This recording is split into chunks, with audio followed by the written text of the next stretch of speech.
Well, I think in every one of those moments for me, I can now look back, perhaps through my wisdom gear, and see all of the little things I was doing every day to prepare for that moment.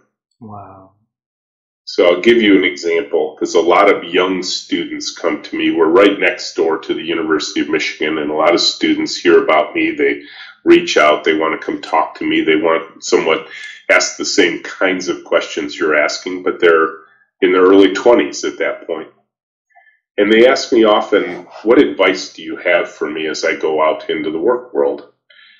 And I tell them that the most important thing I learned to do when I got my first jobs is to do this, to raise my hand and volunteer for things. And I say, let me tell you how that worked for me. And part of it was, I think in the back of my mind, I always knew I wanted to have my own business. That was just a kind of a bucket list goal for me. And so I said, I was a programmer. I was a technical person. I had studied computer science at the University of Michigan.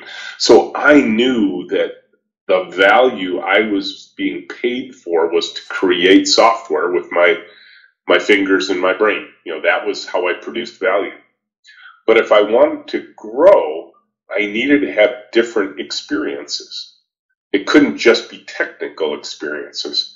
So when the salesperson came into the room of engineers and said, hey, I'm going on a customer visit. I need an engineer to come with me to explain our products to our potential clients. I raised my hand and I said, I'll go.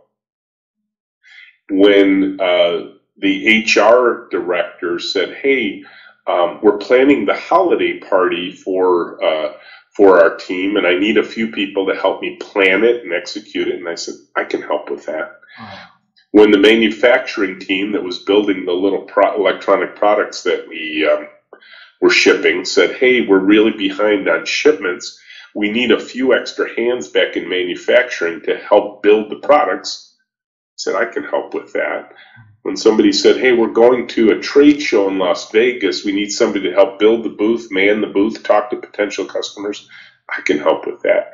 And I would say that all of those in the moment learning opportunities were done minute by minute, day by day, week by week, year by year, so that when later those really big moments happened, I had all of this body of experience, knowledge, and wisdom built up from those other moments where I raised my hand that, it often, there is a phrase that says fortune favors the prepared mind.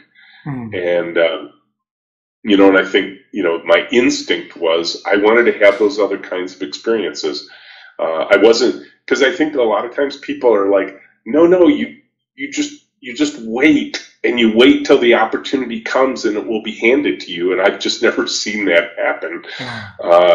It's always based on the minute day by day things you do to prepare yourself for those big moments. Wow. And again, I think reading books is another big part of that too.